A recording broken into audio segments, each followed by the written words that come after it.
So far, already 28 companies have graduated, and on average, they have an over 30% revenue increase, right? On average. So you can just imagine individually, some of them have grown quite exponentially. And also, collectively, the companies that have already graduated, we've helped them raise over R1 billion already. Despite the challenges that people know that exist in South Africa, it hasn't stopped a lot of people from investing and engaging in South Africa. I think a lot of times that type of messaging is a deterrent for people who don't know. And for people who know, they take it for what it is, and they still come, right? Hence why we have over 600 U.S. businesses operating in South Africa, right? And probably more that are going to be coming with the progress South Africa's made politically.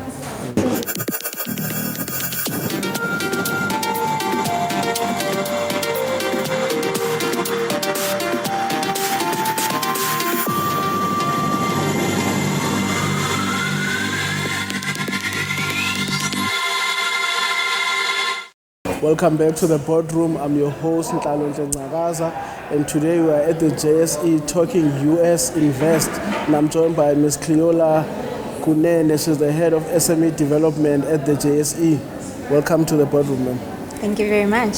Yes, so many ins that are made in this US and SA investment project. Tell me more about some of the work the JSE is doing along these lines. So one of the key things to remember about the work we're doing with SME is that we are focused heavily on facilitating economic growth for SMEs. And part of that is really looking at how do we fast-track market access as well as access to capital. In terms of the US, because of the AGOA agreement, the US and also the US market itself is still a very fertile ground, right, for growth for our SMEs. We've, as part of our accelerator, already expanded a few companies into the US market, and those companies have grown exponentially. In fact, the size of their market in the US is bigger than the size of their market in South Africa in terms of revenue, right, that they're bringing in. So we've seen that the US is really a good market for us. And so in terms of this initiative today, it is part of those agreements and work that we've been doing. So if you look at the group that's here today, they're looking at both commercial market opportunities, networks, as well as investment opportunities. I spent a bit of time in the US a few months ago engaging with a number of stakeholders in the VC space as well as business space, and this is the fruits of that. Yes, maybe just to take it back a bit, tell us more about the work you do with SME development and some of the ins made on that sector, because a lot of these SMEs struggle with compliance, credit, funding. What is some of the progress you guys have made on that space? So we currently have two key programs. The one is the accelerator, which is for medium-sized companies. And as part of the accelerator, we focus on companies, medium-sized that already have a revenue of, say, 20 million and above. And those companies, we have a year-long program where we work with them and we try and develop them and scale them, right? And for those companies, we already have we're now in cohort 3, right? So far, already 28 companies have graduated, and on average, they have an over 30% revenue increase, right? On average. So you can just imagine individually, some of them have grown quite exponentially. And also, collectively, the companies that have already graduated, we've helped them raise over R1 billion already, which is incredible. Yes. And so we've seen that those companies, in terms of accelerator programs specifically, that the custom mentorship and program that we've supported them with has been very helpful. Secondly, what we've launched, and I think this has come from a need that we've seen and a gap in the market, is the capital matching and funding readiness initiative. Now, we launched a pilot program last year in the Western Cape where we funded and we worked with over 100 companies. We got them funding ready, and out of that, we had a 62% success rate, and we helped those companies collectively raise 233 million rand in a few months. Now, we did that with about 15 different funders, and ranging from ESD funding, DFIs, debt, etc. But the key to that initiative working was that we did it in collaboration with government and the various development ecosystem partners, such as business chambers, associations and incubators, but also we worked very hard to get the companies funding ready, and it starts there. You know, if the companies get the basics right, it's easier for us to get them to the point where they can access the funding that's right for their business. Yes, and also just to enlighten the viewers on some of the work you also do with government, GDA. So currently we have an agreement with Department of Small Business Development in terms of supporting them in some of their initiatives, which includes this international expansion, and then also CEDA and CIFA, and then also the Western Cape Department of Economic Development Tourism. And this year we're expanding the capital matching again to the Western Cape, but also to the Eastern Cape with ECDC, and then to the Free State with the Free State Economic Development. Now, the point of expanding it is obviously once something works and we've tested it and we've seen what works, we want to scale it nationally. So it goes to all provinces. But because of capacity, we can only do it, a few provinces at a time, because it does require a lot of work directly with the SMEs. And so in terms of this work, we've seen that, it is important to collaborate very closely with government in terms of identifying the SMEs, but also in terms of them also fast-tracking funding on their side. For instance, CIFA, when they come on board, they fast-track funding for the companies that go through this program so that their applications are seen faster, and we've also had NEF. In addition, we also brought in private financiers, right? So then it means we also bring the private finance and government closer together with the entrepreneurs as a cohesive ecosystem. And looking at your US counterparts, is that business increasing? Are we also getting expertise from abroad to help the SMEs over this part of the world? So absolutely, this is why we're hosting Africa Invest, Diaspora Invest today. So a big part of what we want to do next year is we want to launch a city-to-city agreement, and basically where we fast-track companies that expand internationally as a separate focus area, because we realize that companies need more guardrails and direct support, especially in the country they're expanding into. So what we're going to be doing in the US is piloting, where we're going to take companies there and have on-the-ground support. And this on-the-ground support will include commercial support, government support in terms of any registrations and tax compliance, etc. that they need to do, but also funding support, because you can imagine going into another country as an SME how expensive it can be for you and how difficult. Yeah, you know that soft landing. Exactly, and yes, which is exactly what it is. It's a soft landing program. So if you just have support here, it's not enough. And if you go to a trade show, for instance, it's really good, you make the connections, but then what? Yeah. Who there is going to support you? So this is part of that initiative that we're going to be rolling out next year, and it's going to be one of the first of its kind gold standard international expansion programs. And looking into the year, are you launching any new programs? What are you looking forward to as the JSE for the rest of the year? So for the rest of the year, we're going to be hosting the capital matching initiatives. We will have the capital matching initiative in Western Cape on the 21st of October, in the Eastern Cape on the 6th of November, and in the Free State on the 21st of November. And we're looking forward to having those companies come, but they have to register, of course, first to go through the funding readiness program, and then we hopefully match them with funders and they get funding. And that's going to be the highlight for the end of this year. Cleola, thank you so much. Thank you very much. Welcome back to the Boardroom. I'm your host, Ngcakaza, and I'm joined by Lorion. He's the president of CyberAlliance, and we are here at the US Invest to talk more about some of the ins that are being made in this trade line between US and South Africa. And I'm joined by Lorion. Welcome to the show, sir. Welcome. Thank you. Yes. So far, what are some of the ins that we are making with this relationship between the US and SA, and some of the business that is happening, and some of the deliberations between these two trading nations? Well, I think there's a lot that's been happening over the last few years. We've spent quite a bit of time trying to re-engage and develop a plan between the the U.S. and South Africa that was inclusive, right? Already there are over 600 U.S. corporations that are headquartered in South Africa. But we wanted to be able to make sure that that transformation between the relationship of U.S. and South Africa also included small businesses on both sides, and also included black businesses on both sides, and include investors from the U.S. We have been working very diligently to address things that are more than just about business, but about international relations, about creating cultural connections, about developing a why that, because I had someone tell me a long time ago that, sometimes business is easy, but people are hard.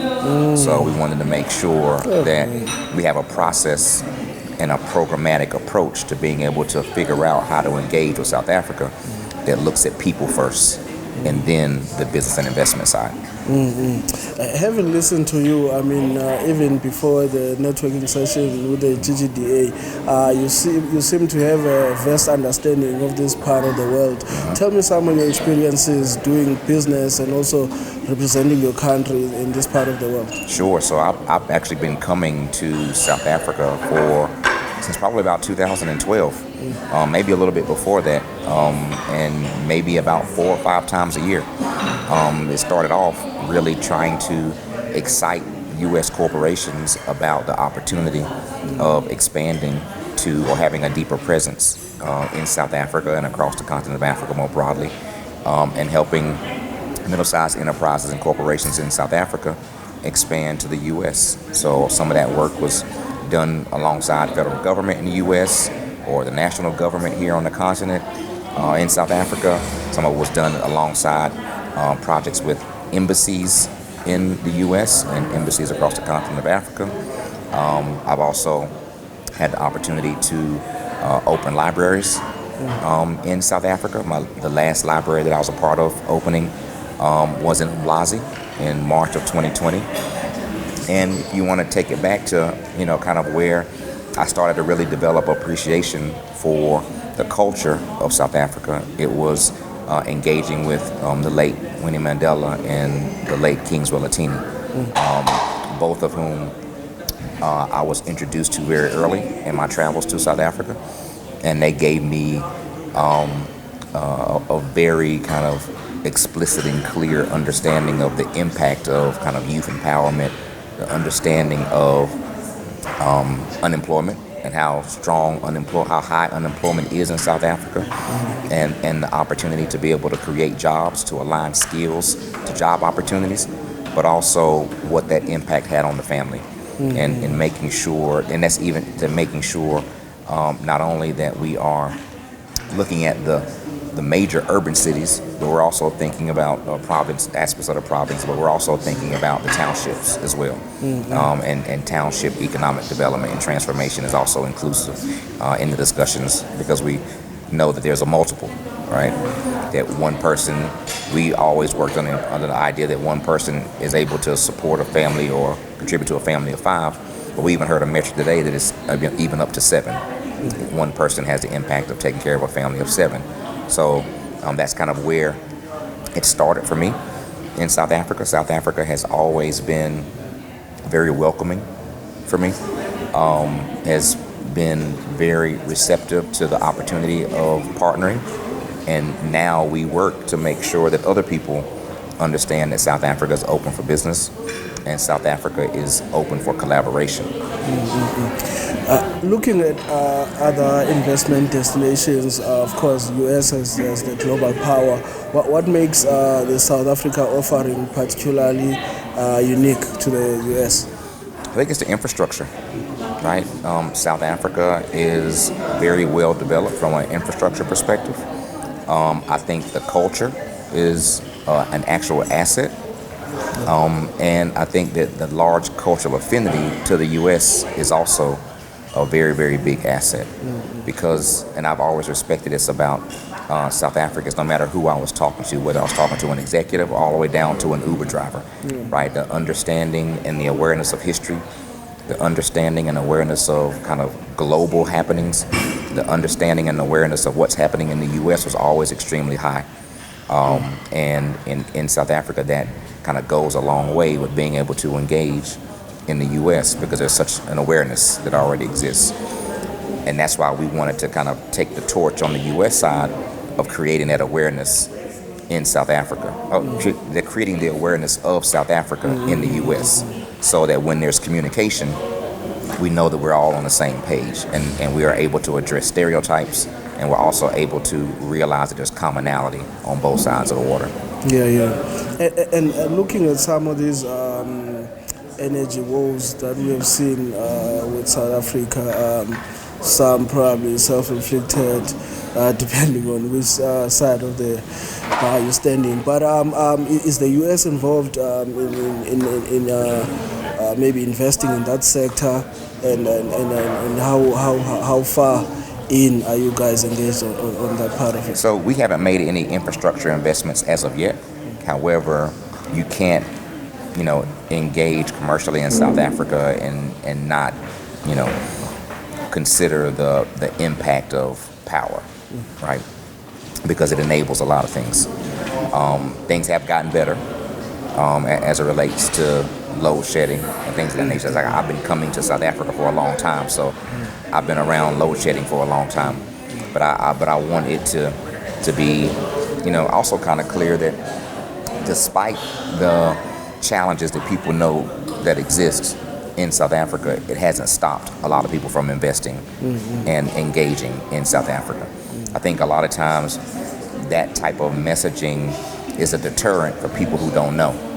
And for people who know, they take it for what it is, and they still come, right? Hence why we have over 600 U.S. businesses operating in South Africa, right? And probably more that are going to be coming with the progress South Africa's made politically, and the process and the progress that Africa as a whole is making with the African Free Trade Agreement, or discussions about AGOA, all those things that are going to benefit from trade across borders.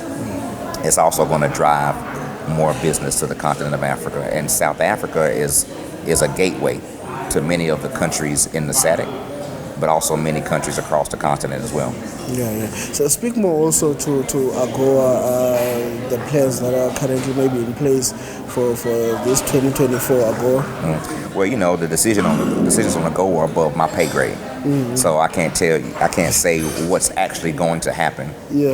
But I will say that South Africa has always been a great partner of the U.S. as it relates to trade. Right? It's from the United States perspective, South Africa is our biggest trade partner on the continent of Africa. And that's only going to increase when you think about the opportunities that avail themselves from other agreements like the African Free Trade Agreement, and the awareness and the understanding of the value of having bigger, stronger value chains. I think when people are thinking about investing on the continent of Africa more broadly, there's an idea where people start thinking about infrastructure first, because obviously there's a big need for infrastructure. But there's also infrastructural opportunities that exist that aren't the traditional thoughts about infrastructure, like technology. Technology is an infrastructure solution. So if you think about technology as a means to help see a fully optimized AFCTA or a fully optimized AGOA, then there's a number of aspects of the value chain of businesses, support businesses that can be developed so that you have more opportunity to create more small businesses. And small businesses are the backbone of any economy. Most jobs are coming from small businesses. To conclude, Larry, speak to some of those investors considering the South Africa offering, maybe considering investing in this part of the world. What can they look forward to? They can look forward to innovation. We had the first South Africa Diaspora Investment Summit in Atlanta a few weeks ago. Off the back of that, we have a delegation that's here in South Africa now, doing a road show between Johannesburg, Pretoria, and Cape Town. And we also have interest to do another one before the year is out already. And those are people that are excited to invest in South Africa because they now have information and access to the ecosystem that exists already, whether those are the VCs or the private equity companies or the accelerators that exist already in South Africa that can give them the trust and the comfort they need to make investments, to give them access to the businesses because they know how to grow the businesses. They've been tracking the businesses. They understand which trends to look out for. They understand how to mitigate the risk. So as opposed to investors in the U.S. always feeling uncomfortable because they don't have relationships in South Africa, or feeling uncomfortable because they don't understand the markets. Now what we've done is we've created a platform for them to have direct access to the people on the ground in South Africa that they can invest alongside. And that's what's really exciting for investors from the U.S. is knowing that there's trusted relationships that have been established that can give them information and that can help them understand where they can make investments and what those trends are. Yes, and your relationship with JSE, speak more to this partnership as we were here at the JSE today with the U.S. Invest. Yes, so, the JSE has been a great partner of ours thus far. The JSE, Cleola Kunene, the head of SME development, had great interest in what we were doing with the investment summits because obviously there's a number of programs that the JSE has that are focusing on international market expansion. So the ability for, as I spoke before about having the relationships in South Africa to create soft landings for expansion to South Africa, the same thing exists in the U.S. The U.S. is a very big market. The opportunity to create good investments by helping those businesses expand to the U.S. market is huge. And we have the relationships and the resources in the U.S. in a number of different cities to be able to help South African businesses expand to the U.S. And have the relationships they need in the U.S. to be able to expand to that market. So the JSE is a great partner. They hosted us today for the JSE Day. They've been opening up their network and open up their relationships and their programming for us to be able to collaborate. And I think at the end of the day, that's what we want to do. We want to see each other as peers. We want Black Americans and Americans more broadly to see South Africa as peers. And we want South Africans to see us as people who are willing to collaborate, not who are coming to provide aid or coming to act as if we have all the right answers, right? The idea that South Africa knows that they have partners, natural partners in the U.S. that are there to support and collaborate and to help them not just solve South African problems, but to help them solve global problems, I think is really exciting and what we're most excited about with our relationship with the JSE. Yes, and best business advice you've received? In life? Yeah.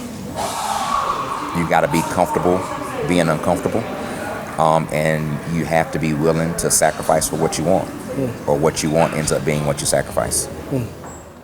Clear. Thank you, sir. Appreciate you, man. Thank you.